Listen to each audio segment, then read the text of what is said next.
জানাবো ভুল করে মায়ের পাসপোর্ট নিয়ে উড়াল দিলেন পাইলট। অতঃপর দেশের মানুষ অধীর আগ্রহে আছে ইসলামী শাসন দেখার জন্য, বলছেন চরমোনাই পীর। এবং সর্বশেষ জানাবো জুলাই ঐক্য অনৈক্যের সুর, দলগুলোর মতবিরোধ গড়ালো রাজপথে। শুনছিলেন সংবাদ শিরোনাম, এবারে বিস্তারিত। বিএনপি সরকার গঠন করলে প্রধানমন্ত্রী হবেন তারেক রহমান, বলছেন দুদু। বিএনপির ভাইস চেয়ারম্যান শামসুজ্জামান দুদু বলেছেন, বিএনপি এখনো আনুষ্ঠানিকভাবে কাউকে নমিনেশন দেয়নি, নমিনেশন বোর্ড বসবে, তারপরে নমিনেশন দেবে।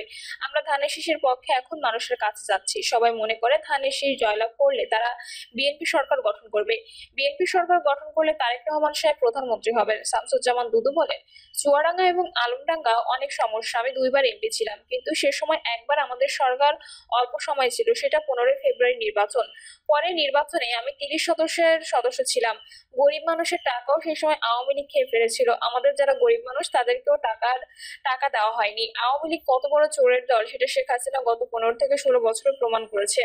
বাংলাদেশের সমস্ত টাকা তারা বিদেশে পাচার করেছে, লক্ষ হাজার কোটি টাকা, ডলার, সাধারণ মানুষের টাকা, কৃষকের টাকা, দিনমজুরের টাকা, শ্রমিকের টাকা, এগুলো তারা পাচার করে দিয়েছে। সে টাকা ফিরিয়ে আনতে হবে।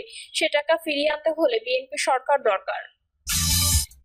দেশের মানুষ অধীর আগ্রহে আছে ইসলামী শাসন দেখার জন্য, বলছেন চরমোনাই পীর।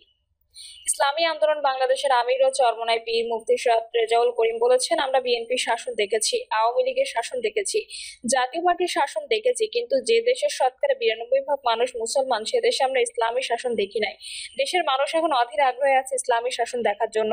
চরমোনাই পীর বলেন, বাংলাদেশে অশান্তির আগুন দাউ দাউ করে জ্বলছে, হাত পাখার বাতাসের মাধ্যমে এই দেশকে ঠান্ডা করতে হবে। জাকসু নির্বাচনের প্রসঙ্গ টেনে পীর সাহেব চরমোনাই বলেন, ঢাবি নির্বাচনে যারা ক্ষমতা লোভী ছিল তাদেরকে দেশের তরুণ মেধাবীরা শিক্ষা দিয়েছে। পিআর পদ্ধতিতে নির্বাচন বিরোধিতাকারীদের উদ্দেশ্যে তিনি বলেন, যারা দেশে খুন করেছে, গুম করেছে, তাদের বিচার দৃশ্যমান না হওয়া পর্যন্ত এবং পিআর পদ্ধতিতে নির্বাচনের মন মানসিকতা তৈরি না করলে জাতীয় নির্বাচনে তাদের কলঙ্ক ইতিহাস হয়ে থাকবে। বক্তব্যের এক পর্যায়ে তিনি ঢাকা 18 আসনে ইসলামী আন্দোলন বাংলাদেশের মনোনীত হাত পাখা প্রতীকের প্রার্থী আনোয়ার হোসেনের হাত উঁচু করিয়ে সবার সঙ্গে পরিচয় করিয়ে দেন।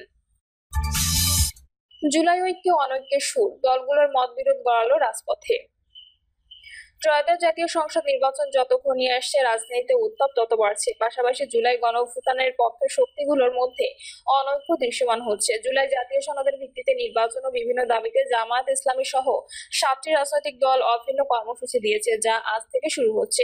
এর মধ্য দিয়ে নানা ইস্যুতে দলগুলোর মতবিরোধ গড়ালো রাজপথে। এই পরিস্থিতিতে সব মহলে আলোচনা হচ্ছে, তবে কি দেশের রাজনীতির নতুন মেরুকরণের পথে চলেছে। বিশ্লেষকদের মতে বিএনপিকে রাজনৈতিকভাবে চাপে রাখার কৌশল হিসেবে দলগুলো কর্মসূচি দিয়ে থাকতে পারে। তারা বলছেন, পরবর্তীত অবস্থায় ঐক্য ধরে রাখতে অভ্যুত্থানের পক্ষে শক্তিগুলোকে আগে আলোচনার মাধ্যমে খুঁজতে হবে সমাধানের পথে।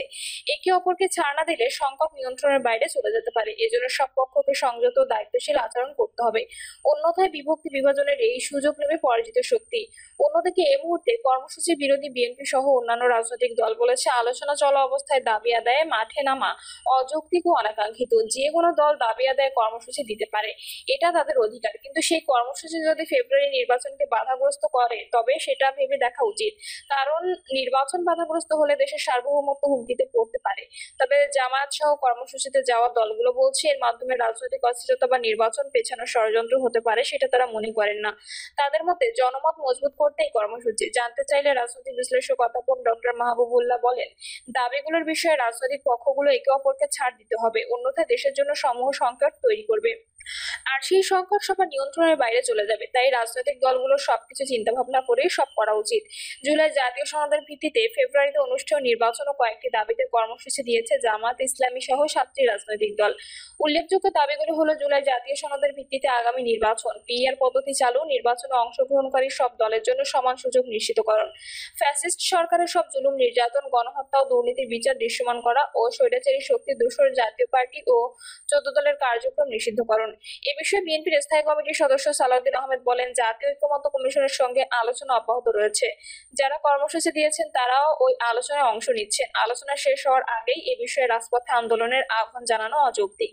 ঐক্যমত্য কমিশনের আলোচনার প্রতি কোনো সম্মান দেখাচ্ছে না কর্মসূচি দেওয়া দলগুলো। যারা স্থিতিশীলতা নষ্ট করতে চায় তাদের রাজনৈতিক ভবিষ্যৎ নির্ধারণ করবে জনগণ। তবে তাদের রাজনৈতিক কৌশল হিসেবে গণতান্ত্রিক অধিকার আছে, তারা করতে পারে বলেও মনে করেন তিনি। তবে জামায়াত ইসলামের সহকারী সেক্রেটারি জেনারেল মাওলানা আব্দুল হালিম বলেন, বলেন, সমমনা দলগুলো একই দাবিতে কর্মসূচি দিয়েছে। এটাকে আমরা যুগপৎ বলবো না। ঐকমত্য কমিশনের আলোচনা চলাকালীন এ ধরনের কর্মসূচির স্ববিরোধী কিনা জানতে চাইলে তিনি বলেন, আমরা স্ববিরোধী মনে করি না। আমরা মনে করি জনমতকে মজবুত করতেই কর্মসূচি, বরং ঐকমত্য কমিশনের সিদ্ধান্ত নেওয়ার ক্ষেত্রে এটা আরো সহায়ক হবে। এই দাবিটা জনগণের, সে কথা আমরা রাজনৈতিক দলগুলো বারবার বলছি। এই দাবিটা যে জনগণের সেটা প্রমাণ করার জন্যই এই কর্মসূচি। জামায়াতের যুগপৎ আন্দোলন কর্মসূচি নিয়ে সরকার উদ্বিগ্ন। সচিবালয়ের স্বরাষ্ট্র উপদেষ্টা লেফটেন্যান্ট জেনারেল জাহাঙ্গীর আলম চৌধুরী অনুষ্ঠিত আইন শৃঙ্খলা সংক্রান্ত কোর কমিটির সভা হয়েছে। সেখানে যুগপৎ কর্মসূচির বিষয়টি নিয়ে আলোচনা হয়। এতে উঠে আসে এই কর্মসূচি ঘিরে দেশে একটা অস্থিতিশীল পরিবেশ ও রাজনৈতিক অচলাবস্থা তৈরি হতে পারে। একটি গোয়েন্দা সংস্থার প্রধান বৈঠকে কয়েকটি রাজনৈতিক দলের যুগপৎ আন্দোলনের প্রসঙ্গটি তোলেন। তিনি বলেন, জুলাই জাতীয় সনদ সহ সংশ্লিষ্ট অন্য বিষয়গুলো সমঝোতা না হলে রাজনৈতিক অচলাবস্থা তৈরি হতে পারে। এদিকে আলোচনা চলা অবস্থায় কর্মসূচিকে অযৌক্তিক মনে করেন গণতন্ত্র মঞ্চের অন্যতম শীর্ষ নেতা বিপ্লবী ওয়ার্কার্স পার্টির সাধারণ সম্পাদক সাইফুল হক। তিনি বলেন, যেগুলো নিয়ে আলাপ আলোচনা করে সমাধানের পথে আছি, একই বিষয় যদি রাজপথে নেওয়া হয় তাতে অনাকাঙ্ক্ষিত পরিস্থিতি সৃষ্টির শঙ্কা আছে। এতে করে জুলাই আন্দোলনের অংশীজন রাজনৈতিক দলগুলোর মধ্যে কিছুটা দূরত্ব, কিছুটা সন্দেহ, অবিশ্বাস ও বিভ্রান্তি তৈরি করবে। এসব আলোচনার মাধ্যমে মীমাংসা করা দরকার বলে আমরা মনে করি। রাজাকারের নাতিপুতি বলায় শিক্ষার্থীরা অপমানিত বোধ করেছিলেন, বললেন নাহিদ। তৎকালীন প্রধানমন্ত্রী শেখ হাসিনা শিক্ষার্থীদের রাজাকারের বাচ্চা এবং রাজাকারের নাতিপুতি আখ্যায়িত করায় সারা দেশের ছাত্রছাত্রীরা অপমানিত বোধ করেছিলেন বলে জবানবন্দিতে উল্লেখ করেছেন জাতীয় নাগরিক পার্টির আহ্বায়ক নাহিদ ইসলাম। জুলাই গণঅভ্যুত্থানের সময় সংঘটিত মানবতা বিরোধী অপরাধের ঘটনায় শেখ হাসিনা সহ ৩ আসামির বিরুদ্ধে করা মামলায় জবানবন্দিতে ৪৭তম সাক্ষী হিসেবে নাহিদ ইসলাম এ কথা বলেন। এ মামলায় আন্তর্জাতিক অপরাধ ট্রাইব্যুনাল ১-এ আংশিক জবানবন্দি দেন নাহিদ ইসলাম। শেখ হাসিনার পাশাপাশি এই মামলার অপর ২ আসামি হলেন সাবেক স্বরাষ্ট্রমন্ত্রী আসাদুজ্জামান খান ও সাবেক আইজিপি চৌধুরী আব্দুল্লাহ আল মামুন। এর মধ্যে চৌধুরী আব্দুল্লাহ আল মামুন দোষ স্বীকার করে এই মামলার অ্যাপ্রুভার হবে জবানবন্দি দিয়েছেন। তাকে ট্রাইব্যুনালে হাজির করা হয়। জবানবন্দিতে নাহিদ ইসলাম বলেন, গত বছরের ১৪ জুলাই শেখ হাসিনা একটি সংবাদ সম্মেলনে আন্দোলনকারী ছাত্রদের রাজাকারের বাচ্চা এবং রাজাকারের নাতিপুতি অভিহিত করে কোটা প্রথার পক্ষে অবস্থান নেন। মূলত এই বক্তব্যের মাধ্যমে আন্দোলনকারীদের উপর আক্রমণের একটি বৈধতা প্রদান করা হয়। কারণ তারা সবসময় দেখেছেন সরকারের বিরুদ্ধে কোনো ন্যায্য আন্দোলন করা হলে তাদের রাজাকারের বাচ্চা আখ্যা দিয়ে আন্দোলনের ন্যায্যতা নস্যাৎ করা হতো। তিনি বলেন, ছাত্রদের রাজাকারের বাচ্চা এবং রাজাকারের নাতিপুতি আখ্যায়িত করায় সারা দেশের ছাত্রছাত্রীরা অপমানিত বোধ করেন। সেই রাতেই ঢাকা বিশ্ববিদ্যালয় সহ দেশের অন্যান্য শিক্ষা প্রতিষ্ঠানের ছাত্রছাত্রীরা প্রতিবাদ মুখর হয়ে রাস্তায় নেমে আসেন। জামাতকে নিয়ে বিস্ফোরক মন্তব্য রুবিন ফারহানার।